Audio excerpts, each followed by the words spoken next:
أعزائي طلاب الصف الثالث الثانوي، مرحبا بكم. اليوم نلتقي حول امتحان الأزهر دور أول 2018. تعالوا نحل مع بعض البوكلت ونستفيد من الأفكار اللي فيه.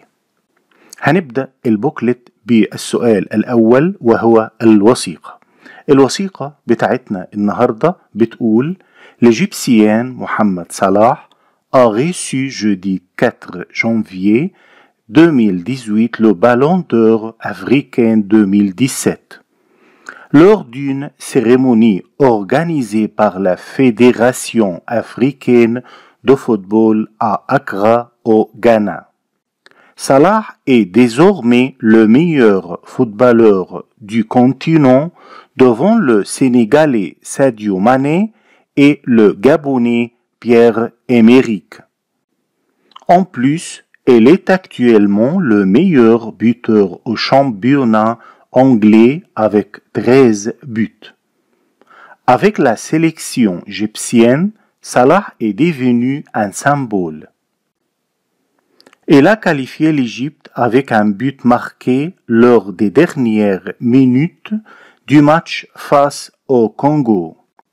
L'Égypte a retrouvé ainsi le chemin de la Coupe du Monde 2018 en Russie après 28 ans d'absence. Remporter ce prix était un rêve qui s'est réalisé. L'année 2017 a été une année super pour moi et j'ai passé de bons moments avec la sélection, a dit Mohamed Salah. السؤال الأول: ce document et هذه الوثيقة تكون. تعالوا نتعرف على الشكل العام لهذه الوثيقة. الشكل العام لهذه الوثيقة عبارة عن تكست، نص مقسم إلى مقطعين. ده بيميز ارتيكل أو المقال. يبقى إذن هذه الوثيقة عبارة عن ان ارتيكل، مقال. une lettre، خطاب بيبقى فيه تاريخ وعنوان للراسل والتوقيع واسم المرسل إليه. أما ديالوج، الحوار بيبقى فيه أشخاص يتحدثوا. إذن الإجابة الصحيحة un article، مقال. Question 2. On parle du meilleur joueur en. نتحدث عن أفضل لاعب في القارة أفريق الإفريقية، أوروب الأوروبية، آسيا الآسيوية. طبعا احنا بنتكلم هنا عن المصري محمد صلاح، واللي حصل على جايزة لو بالون دور، الكرة الذهبية أفريكان الإفريقية، عام 2017 من لا فيدراسيون، الاتحاد أفريكان دو فوتبول، الاتحاد الإفريقي لكرة القدم. السؤال الثالث: سي كي a gagné le prix. مين اللي كسب الجائزة؟ ساديو ماني، محمد صلاح، بيير إمريك. طبعا احنا لسه قايلين الجائزة كسبها محمد صلاح كما ذكرنا في السطر الأول والثاني من الوثيقة. السؤال الرابع: صلاح جو maintenant en إيطالي، إيجيبت، أنجلترا. الإجابة في هذا السطر il est actuellement، هو حاليا، يعني بتساوي maintenant، الآن. le meilleur buteur au championnat anglais، في البطولة الإنجليزية avec 13 buts، ب 13 هدف. يبقى إذن هو بيلعب حاليا en Angleterre، في إنجلترا. Question numéro 5. L'Égypte s'est qualifiée pour la Coupe du Monde 2018 après. مصر تأهلت لكأس العالم 2018 بعد. عندنا مجموعة من السنوات: 15 15 سنة، 38 ans 38 سنة، 28 ans 28 سنة. الوثيقة فيها السطر ده بيقول après 28 ans d'absence، بعد 28 سنة غياب. طبعا ده للا كوب دي موند، كاس العالم 2018. إذن الإجابة الصحيحة 28 ans، 28 سنة. Question 6. Salah au match face au Congo. A joué لعب ده ماضي مركب. n'a pas joué لم يلعب. va jouer سوف يلعب. الإجابة الأولى والثانية في زمن الماضي المركب، والإجابة الثالثة في المستقبل القريب. الإجابة هنا: Il a qualifié l'Égypte avec un but marqué lors des dernières minutes au match face au Congo. يبقى إذن هو أحرز الهدف في الدقائق الأخيرة من اللقاء مع الكونغو. يبقى إذن الإجابة الصحيحة a joué au match face au Congo، لعب مباراة في مواجهة الكونغو. السؤال السابع: Ce document parle principalement d'un.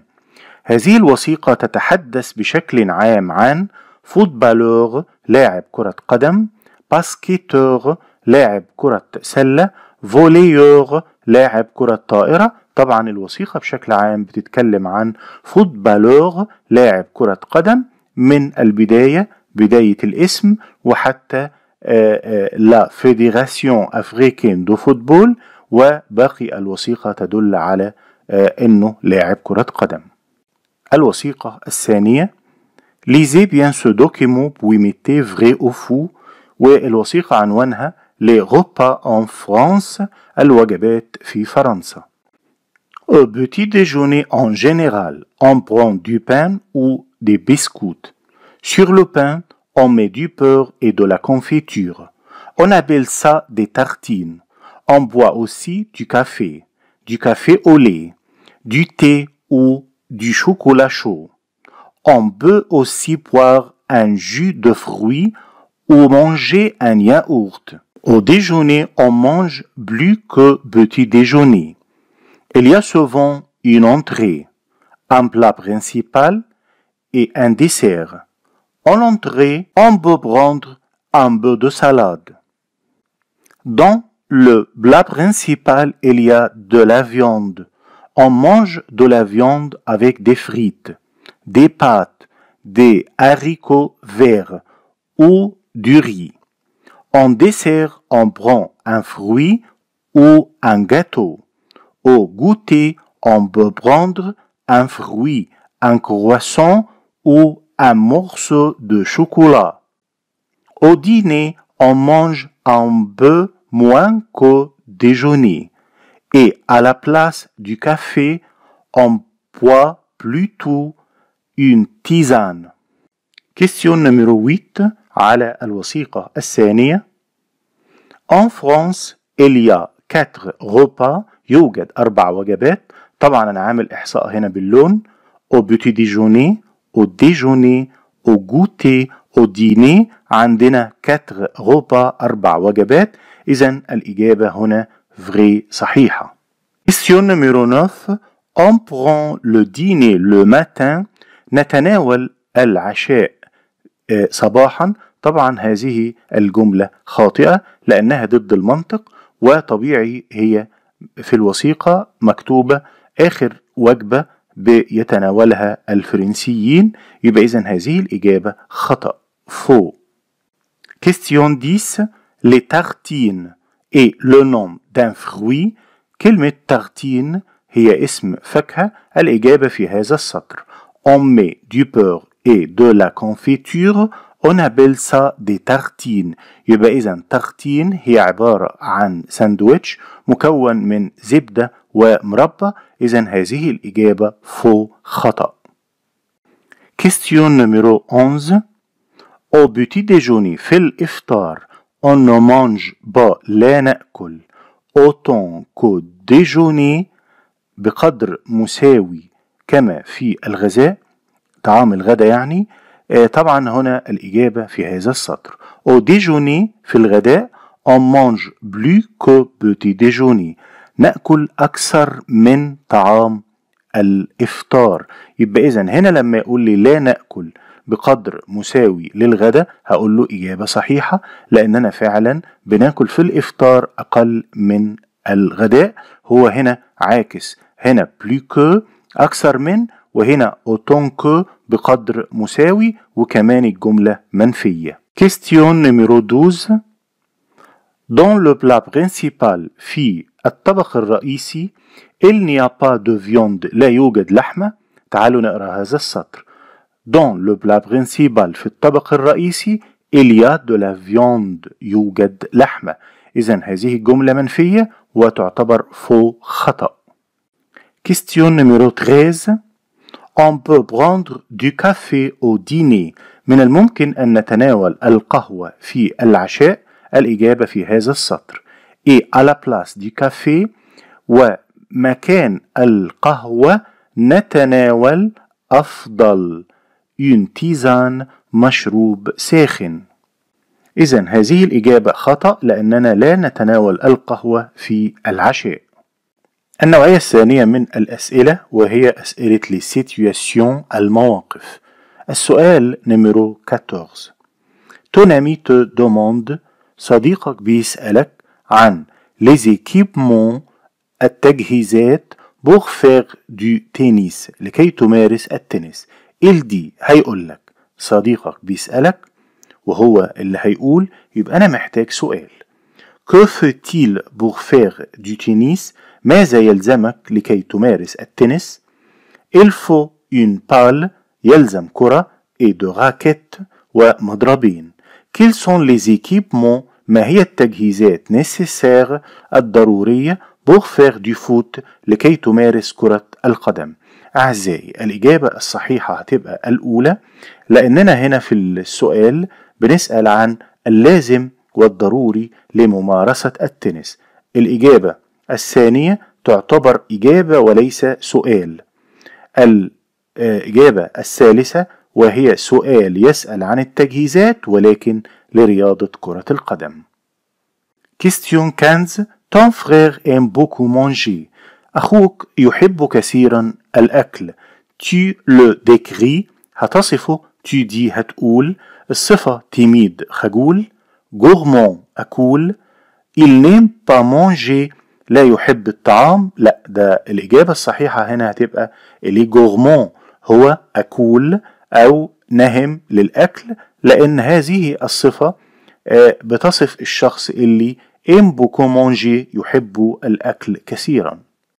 Question 16. Un ami te demande le moyen de transport convenable pour te déplacer en ville. Tu dis واحد بيسألك عن وسيلة المواصلات المناسبة لكي تتنقل في المدينة، فأنت هتقول له je prends l'autobus أنا باخد الأوتوبيس. je prends le petit déjeuner أنا بتناول الإفطار. je prends le bateau أنا بركب المركب. لا، الإجابة الصحيحة هنا هتبقى je prends l'autobus لأن هي اللي بتناسب المدينة، لكن petit déjeuner الإفطار والمركب ما يتناسبوش مع معنى السؤال. Tu demandes à un ami les caractéristiques de la natation. caractéristiques اللي هي مواصفات. انت بتسأل صديق عن مواصفات رياضة السباحة. il dit هو هيقول لك la natation c'est motivant. لا، ده دي رياضة محفزة. je déteste la natation أنا بكره السباحة. la natation n'est pas mon sport préféré ليست رياضتي المفضلة. الإجابة الصحيحة هنا هتكون la natation c'est motivant لأن رياضة السباحة هي رياضة محفزة، وده من مميزات هذه الرياضة. Vous demandez à votre ami تسأل صديقك le goûter c'est quoi؟ وجبة التصبيرة ما هي؟ il dit هيقول لك c'est un vêtement de sport إنها ملابس للرياضة. c'est un lieu touristique إنه مكان سياحي. c'est un repas léger إنها وجبة خفيفة. طبعا الإجابة الصحيحة هنا إنها وجبة خفيفة. Question numéro 19. Tu conseilles ton ami تنصح صديقك pour être en bonne santé لكي يكون في صحة جيدة. tu dis هتقول له mange un peu du tout كل قليل من كل شيء.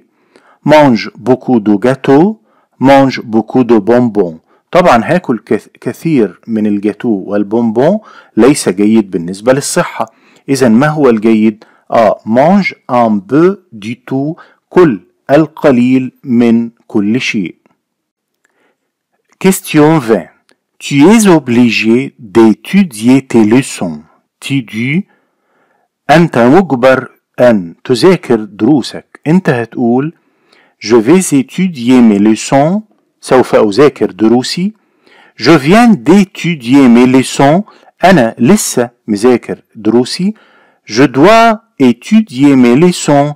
يجب أن أذاكر دروسي. طبعا الإجابة الصحيحة باستخدام verb devoir بمعنى يجب علي أن أذاكر دروسي هي الإجابة الصحيحة. الجملة الأولى متصرفة في المستقبل القريب، والثانية في الماضي القريب. Tu proposes une activité à ton ami. Tu lui dis. تقترح نشاط على صديقك. هتقول له D'accord, c'est une bonne idée. موافق، إنها فكرة جيدة. Non, merci, je vais à la bibliothèque. لا شكرا، أنا ذاهب إلى المكتبة. Tu ne viens pas avec nous à la boxe. ألن تأتي معنا إلى مكان ممارسة رياضة البوكس؟ هذه هي الإجابة الصحيحة، لأن هذه الجملة عبارة عن اقتراح، والاقتراح هنا على شكل سؤال.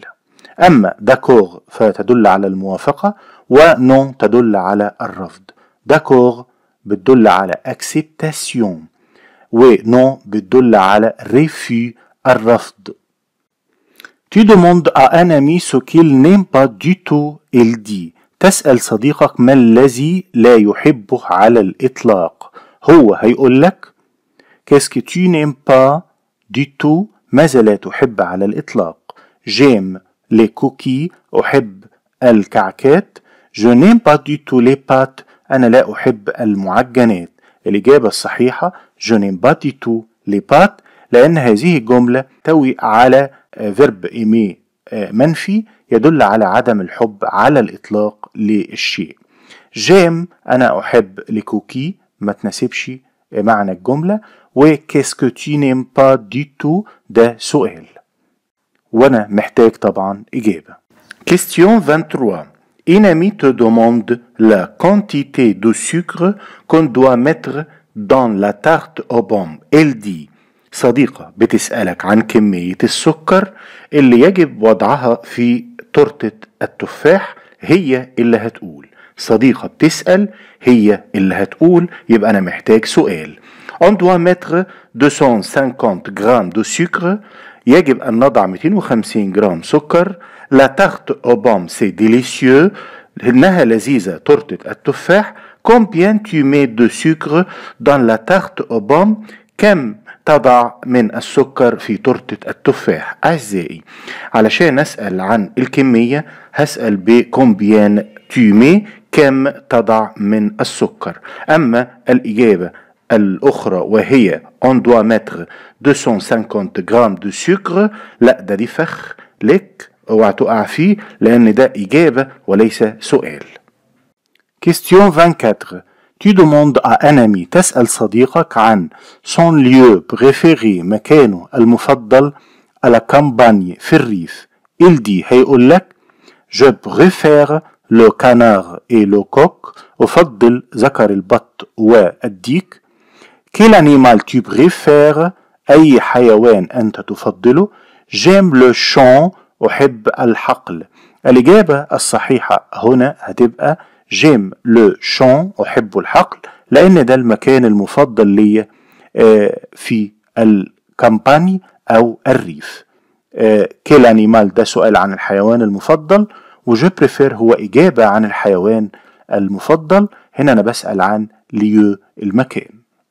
أعزائي، مازلنا في امتحان بوكلت الثانوية الأزهرية لغة فرنسية، والآن نلتقي مع سؤال القواعد. Choisissez la bonne réponse. Vite, l'autobus vous. بسرعة الأتوبيس ينتظركم. طبعا الفاعل بتاع الجملة دي فين؟ الأتوبيس. الفاعل ده بيساوي أي ضمير؟ بيساوي الضمير إل للمفرد المذكر. يبقى إذن الجملة يجب أن نصرف الفعل فيها هكذا. il attend هو ينتظر، والإجابة الصحيحة هتكون الأخيرة. vite l'autobus vous attend، بسرعة الأوتوبيس ينتظركم. طيب واحد يسألني ليه ما صرفناش الفيرب مع الضمير فو؟ هقول له لأن فو ضمير مفعول رقم 2 في الجملة بعد الفاعل الحقيقي. هنا هو الفاعل، يبقى أنا بصرف الفيرب مع الفاعل وليس الضمير الشخصي المفعول. Question 2. Je vais descendre، أنا سوف أنزل 5e arrêt، المحطة الخامسة. أنا عاوز أقول في. كلمة خامسة هو عدد ترتيبي، والاسم اللي معايا اللي أنا هختار على أساسه حرف الجر هيكون أغي. أغي معناها محطة، وهي كلمة مفرد مذكر. إذن الإجابة الصحيحة هنا هتكون au 5e arrêt، في المحطة الخامسة. Question 3. Nous les dernières vacances à la campagne. كلمة dernière معناها الماضية، يبقى الماضية تدل على زمن الماضي المركب. Nous allons passer سوف نقضي، passons نقضي، avons passé قضينا. الإجابة الصحيحة هنا هتكون avons passé، لأن الفيرب هنا فيرب passé متصرف فيه passé composé الماضي المركب. أما الجملة الأولى الفيرب متصرف au futur proche في المستقبل القريب، aller زائد المصدر، وهنا الفيرب متصرف في المضارع، يبقى الإجابة الصحيحة هي الأخيرة. Question numéro 4. C'est l'anniversaire de mon frère. إنه عيد ميلاد أخي. Je vais offrir un cadeau. أنا سوف أقدم هدية. مطلوب مني ضمير شخصي. الضمير الشخصي يعود على شيء أو اسم ذكر في الجملة الأولى، وهو هنا mon frère أخي.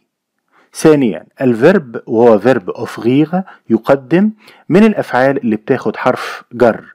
إذن الإجابة هنا هتكون أنا سوف أقدم له.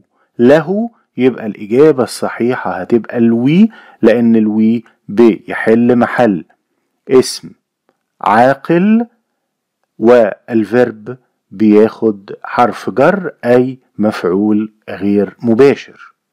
Question 5.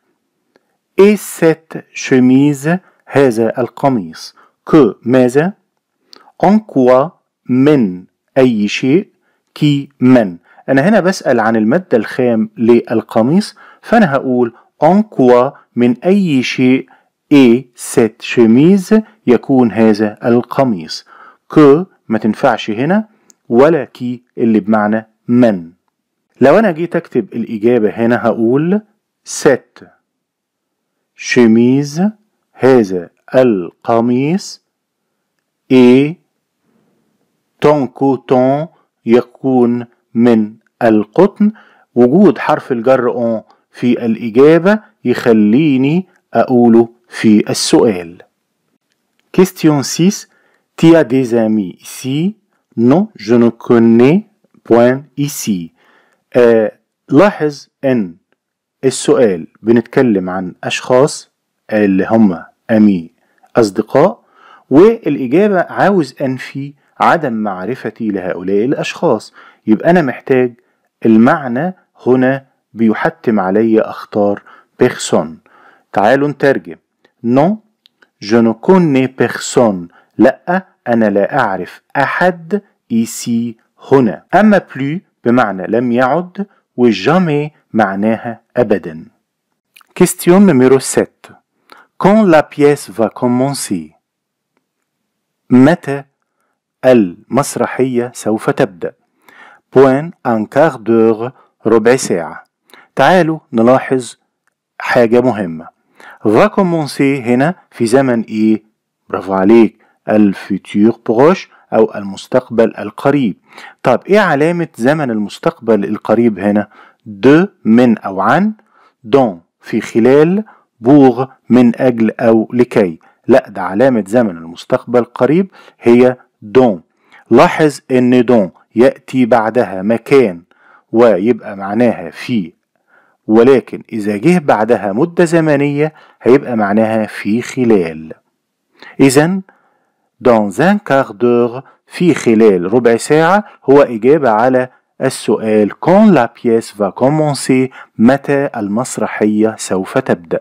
السؤال الثامن si vous êtes en retard إذا حضرتك كنت متأخر نقط un taxi تاكسي. يلا بينا نلاحظ الآتي.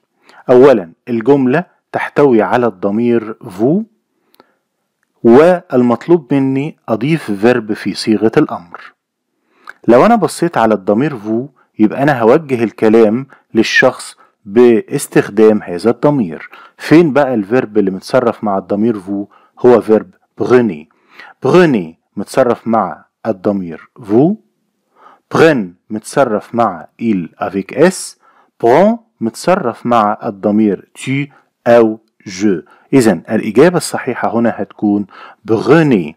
ليه صرفت الفيرب مع prenez؟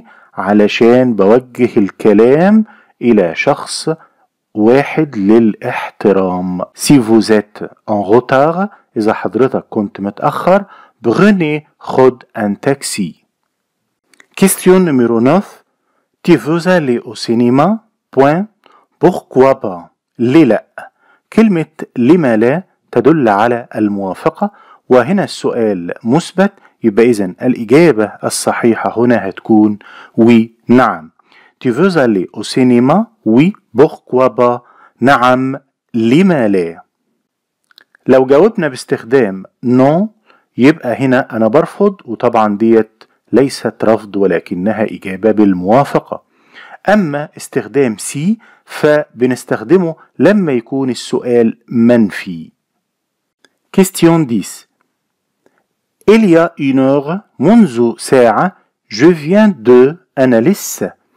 je viens de تصريف verb venir زائد حرف الجر de بيكون زمن الماضي القريب.